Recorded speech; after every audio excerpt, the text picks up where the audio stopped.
بسم الله الرحمن الرحيم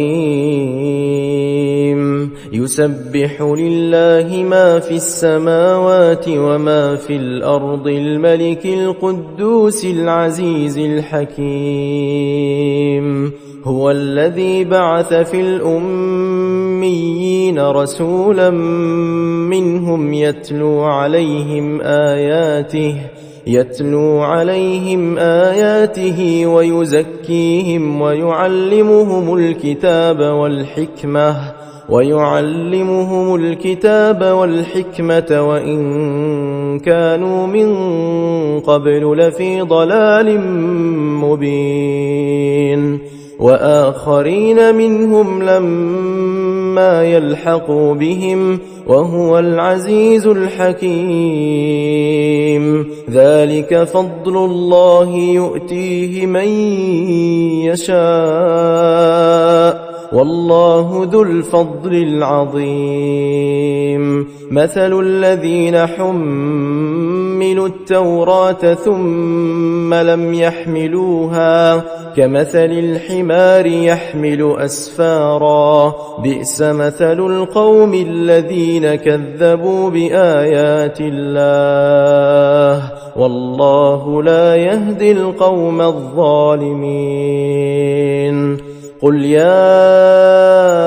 أيها الذين هادوا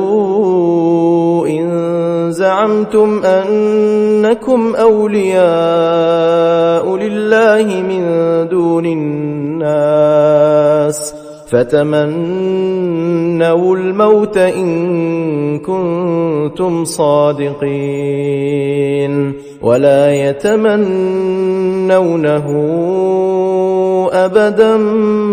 بما قدمت أيديهم والله عليم بالظالمين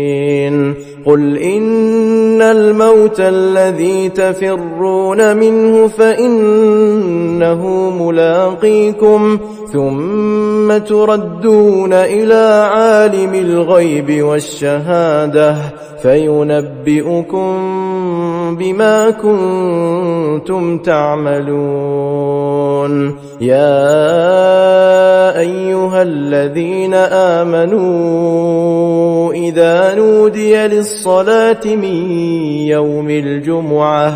فاسعوا إلى ذكر الله وذروا البيع ذلكم خير لكم إن كنتم تعلمون فإذا قضيت الصلاة فانتشروا في الأرض وابتغوا من فضل الله واذكروا الله كثيرا لعلكم تفلحون وإذا رأوا تجارة أو لهوا انفضوا إليها وتركوك قائما قل ما عند الله خير من اللهو ومن التجارة والله خير الرازقين